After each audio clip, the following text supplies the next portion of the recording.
बेटी सुमी, आकर नाश्ता कर लो।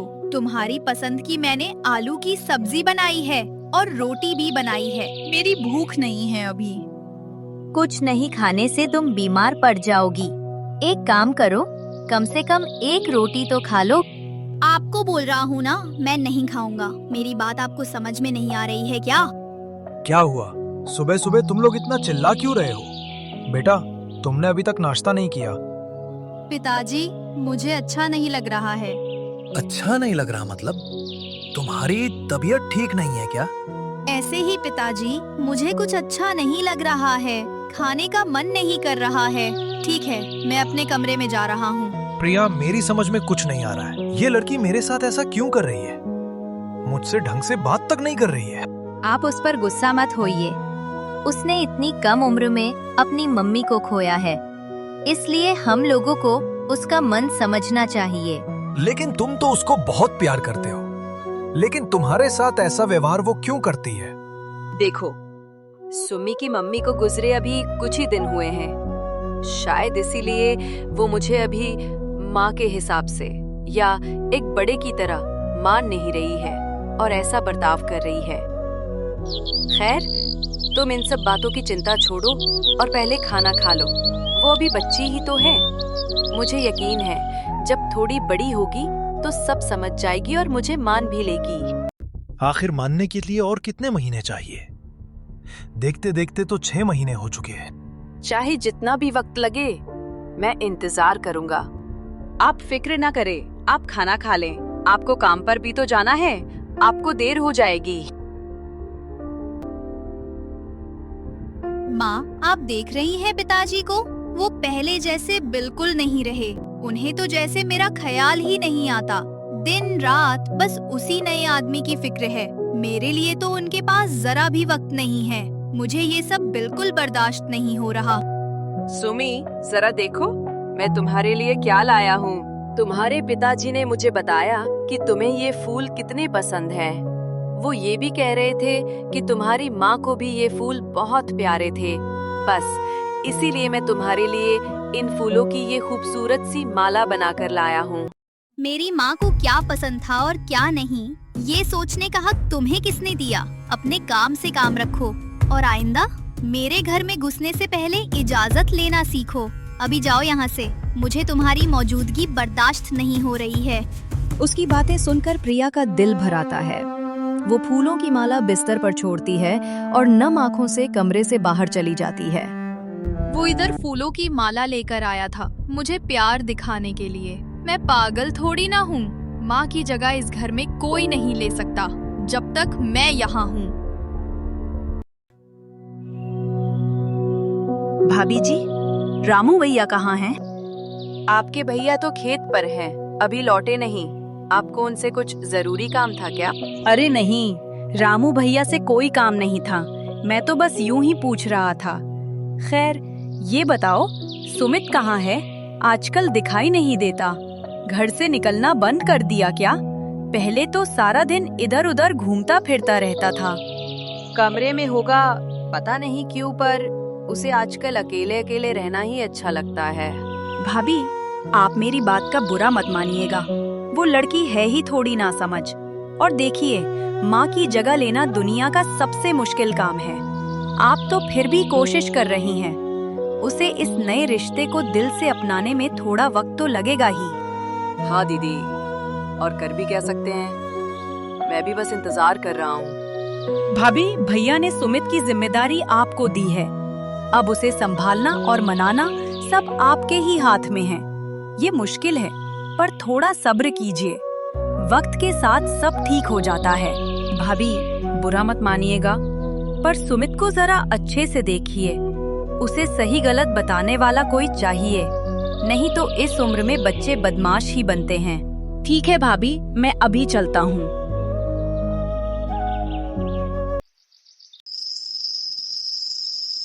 सुमी बेटा, कल तो रविवार है ना? बहुत दिन हो गए। चलो, कल तुम्हारी मामी के घर चलते हैं। थोड़ा घूम आओगी तो मन बदल जाएगा। मेरा मन नहीं है जाने का। मुझे वैसे भी कुछ अच्छा नहीं लग रहा। मुझे अकेला छोड़ दो। हाँ, बाहर जाना तो अच्छा नहीं लगता। तो फिर तुम्हें क्या अच्छा लगता है? सारा दिन बस इस घर में बैठे रहना, यही अच्छा लगता है तुमको? हाँ, मुझे तो घर में रहना ही अच्छा लगता है। आप दोनों तो साथ में खुश हो, मुझे बस अकेला छोड़ दो। सुमी बेटा, वो आपके पापा हैं। अपने पापा के साथ ऐसे बात नहीं करते, ये गंदी बात होती है। अच्छा, तो अब तुम मुझे सिखाओगी कि मुझे कैसे बात करनी है? तुम तो बहुत अच्छी हो ना? सुमी, जबान संभाल कर, मम्मी है वो तुम्हारी। ये क्या व्यवहार है? माफी मांगो उनसे अभी के अभी।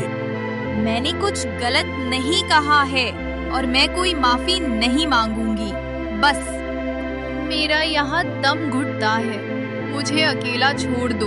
मैं अपने कमरे में जा रहा हूँ और मेरा खाना खाने का बिल्कुल मन नहीं है। देखा तुमने? आंखों में आंखें डालकर मेरे मुंह पर जवाब दिया और सीधा चलता बना, जरा भी लिहाज नहीं। देखिए, आप थोड़ा शांत हो जाइए। वो है तो बच्चा ही, और सच तो ये है कि उसके मन में बहुत गहरी चोट है। जब दिल दुखा होता है तो बच्चे गुस्से में कुछ भी बोल देते हैं। आप उसकी बात का बुरा मत मानिए। मन में चोट है तो क्या हुआ? वो बड़ों से बदतमीजी करेगी, उनका अपमान करेगी। कल मैं उसे ठीक करता हूँ, बहुत जबान चलने लगी है उसकी। वाह, तो अब आप उस बच्ची से बदला लेंगे? कल देखता हूँ। अरे वो बच्ची है, कोई दुश्मन नहीं। आप ही शांत हो जाइए। ठीक है, छोड़िए ये सब, इन बातों का कोई अंत नहीं है। आप खाना खा लीजिए, ठंडा हो रहा है।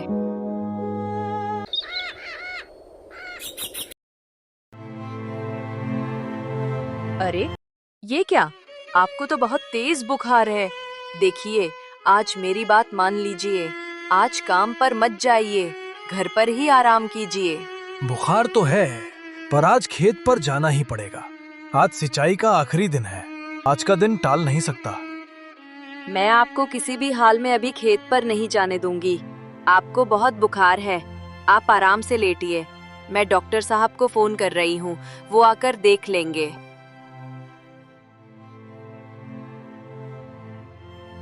आपकी तबीयत ठीक नहीं लग रही है पिताजी। मैं आपके लिए नींबू का जूस लाता हूँ, उससे आपको थोड़ी ताजगी मिलेगी।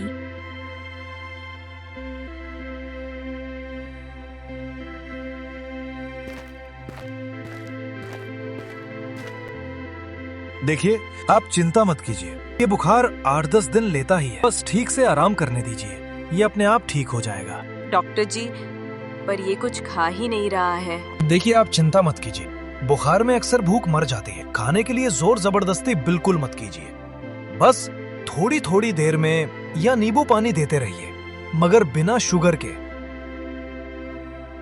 2 दिन बीत चुके हैं, लेकिन रामू का बुखार कम होने का नाम ही नहीं ले रहा है। उसकी हालत और ज्यादा बिगड़ गई है। हे भगवान, आपका बुखार तो टूटने का नाम ही नहीं ले रहा। शरीर कैसे तप रहा है, मुझसे और देखा नहीं जाता। मैं एक काम करती हूँ, अभी जाकर गांव के वैद्य जी को बुला लाती हूँ। वो जो जड़ी बूटी। सुमित, जल्दी करो, तुम एक काम करो, गांव की जो जड़ी बूटी वाली दादी जी हैं, उनको जाकर जल्दी से बुला लाओ, जल्दी। बस आप यहीं रुकिए, मैं हवा की तरह जाता हूँ और उन्हें फौरन बुला लाता हूँ। बिना एक पल गमाए भागकर सीधा दादी को लाने के लिए उनकी झोपड़ी की ओर दौड़ पड़ा। बेटा, जिस मर्ज ने उसे पकड़ा है, उसका इलाज मेरी इन मामूली बूटियों में नहीं है। इसका इलाज उस घने जंगल की गहराई में है। वहां जहां सूरज की रोशनी भी जमीन को नहीं छूती, एक प्राचीन पेड़ के नीचे एक फूल खिलता है। वो फूल अंधेरे में भी जुगनू की तरह चम है। कहते हैं वो फूल हर बीमारी को काट सकता है। जाओ, उसे ले आओ। अगर वो बच सकता है तो सिर्फ उसी फूल के रस से।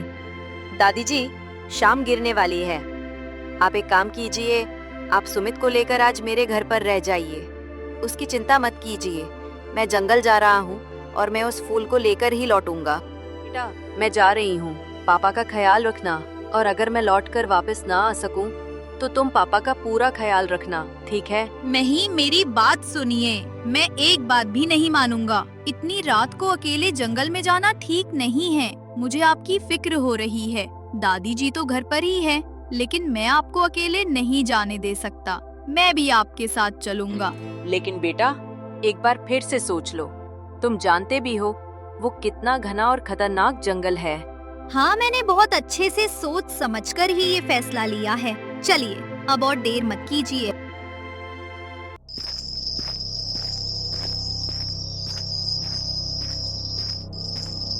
बेटा, अभी भी अच्छे से सोच लो।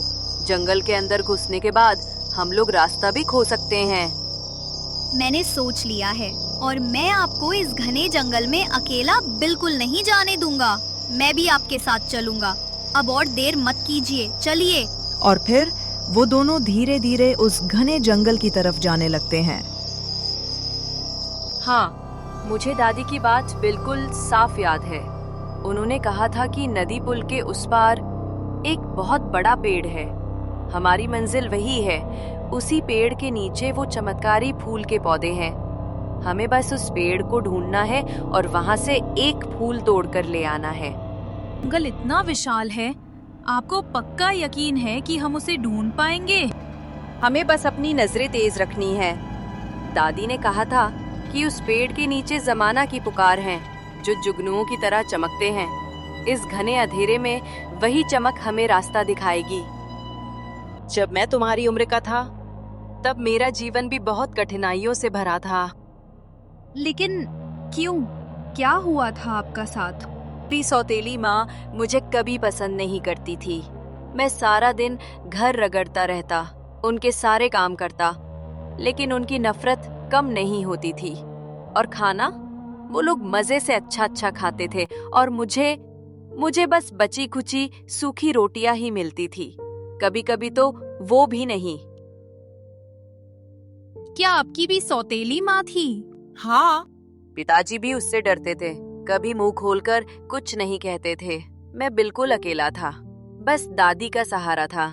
तब मैं सोचता था कि पिताजी मुझसे प्यार नहीं करते, पर बड़ा होकर समझा वो मजबूर थे, जैसे तुम्हारा पिताजी। ये पिताजी मजबूर क्यों? तुम्हारी मम्मी कुछ ही महीने पहले गुजरी हैं। वो मन ही मन बहुत दुखी हैं और तुम भी उनसे अच्छे से बात नहीं करते। वो तुमसे बहुत प्यार करते हैं। देखो, वो रहा, जुगनू के जैसा चमक रहा है। शायद उस पेड़ के नीचे ही फूल होंगे। हम लोगों को अपनी मंजिल मिल चुकी है। चलो, अब बस नदी पार करनी है। लेकिन इस पुल को पार कैसे करेंगे? देखकर ही डर लग रहा है मुझे। सुमी, तुम डरना मत। तुम मेरे पीछे पीछे ही रहना, ठीक है? अभी देर भी हो रही है। धीरे धीरे आओ मेरे पीछे। ये बोलते ही दोनों धीरे धीरे पुल के ऊपर से जाने लगते हैं और आखिरकार उस पार पहुंच जाते हैं। ओ रहा, पेड़ के नीचे चमकीला हुआ फूल। चलो एक पीस लेते हैं और यहाँ से हम लोग चला जाता हूँ। और दोनों ने उस कीमती फूल को अपने बैग में रखा और घर की तरफ वापस जाने लगे। पिताजी के लिए दिल बहुत घबरा रहा है। शुक्र है फूल मिल गया, पर हमें जल्दी करना होगा। सुबह होने से पहले पहुंचना है। हाँ सुमी, तुम सही कह रही हो। हमें एक पल भी दो आना नहीं चाहिए। चलो, जल्दी से जल्दी पहुंचना है। सुबह होते ही वो दोनों सही सलामत अपने घर पहुंच चुके थे। आने में इतनी देर क्यों लगा दी? रामू की हालत और ज्यादा बिगड़ रही है। तुम्हारे हाथ में जो फूल है, उसे जल्दी से पीसकर उसका रस ले आओ। मैं अभी लेकर आता हूँ। और प्रिया जल्दी से अंदर जाकर फूल का रस बनाकर ले आती है। फूल का रस, इसे पी लीजिए। आपको ये पीना ही होगा। फूलों का रस पीने से वो तुरंत बेहोश हो जाती है और कुछ टाइम बाद वो बिल्कुल ठीक हो जाती है। और जी, आप ठीक तो है ना? हाँ, मैं ठीक हूँ। अब शरीर को थोड़ा आराम महसूस हो रहा है। आपका लाख लाख शुक्र है दादी जी। आज आपकी वजह से ही इनकी जान बची है। अगर आप ना होती तो पता नहीं क्या हो जाता। हम इन्हें कभी नहीं बचा पाते। कोई बात नहीं बेटी, ये सब तो ऊपर वाले की मर्जी है, हम तो बस कठपुतलियां हैं। खैर ठीक है, अब मैं चलती हूँ। जब सब बातों में लगे थे तभी सुमी ने मुड़कर अपनी सौतेली माँ का चेहरा देखा। वो मन ही मन मुस्कुराई। मैं जैसा सोचती थी ये वैसी बिल्कुल नहीं है, ये तो बहुत अच्छी है, बिल्कुल मेरी माँ जैसी। और उसके बाद वो अपनी सौतेली माँ की हर बात बहुत अच्छे से सुनती है, उनके साथ हमेशा अच्छा व्यवहार करती है और हर काम में उनकी मदद करती है।